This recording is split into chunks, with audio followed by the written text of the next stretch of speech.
সবংয়ে ভয়াবহ দুর্ঘটনা, আগুনে পুড়ল ডাম্পার, অল্পের জন্য বড়সড় বিপদ থেকে রক্ষা। নমস্কার, আপনারা দেখছেন দ্য লোকাল জার্নালিস্ট, আপনাদের সঙ্গে আমি লুসি। কালীপুজোর আগের দিন ভোরে পশ্চিম মেদিনীপুর জেলার সবং ব্লকের নীলা বাসস্ট্যান্ড সংলগ্ন এলাকায় ঘটে ভয়াবহ দুর্ঘটনা।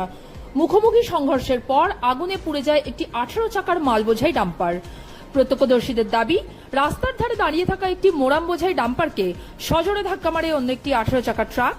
ধাক্কার তীব্রতায় মুহূর্তের মধ্যেই আগুন ধরে যায় চলন্ত ডাম্পারে এবং আগুন ছড়িয়ে পড়ে আশেপাশের খড়ের গাদায়।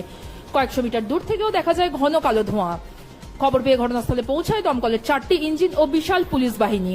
প্রায় 5 ঘন্টার প্রচেষ্টায় আগুন নিয়ন্ত্রণে আসে। দুর্ঘটনার জেরে রাজ্য সড়কে দীর্ঘ যানজটের সৃষ্টি হয়, তবে সৌভাগ্যবশত কোনো হতাহতের খবর মেলেনি। পুলিশ সূত্রে জানা গেছে, দুর্ঘটনার কারণ এবং ডাম্পারগুলির বৈধতা যাচাই শুরু করা হয়েছে। স্থানীয়দের অভিযোগ, রাতে বেপরোয়া গাড়ি চালানোই এমন দুর্ঘটনার মূল কারণ। তারা দাবি তুলেছেন, রাতে ট্রাফিক পুলিশের টহল বাড়ানো হোক।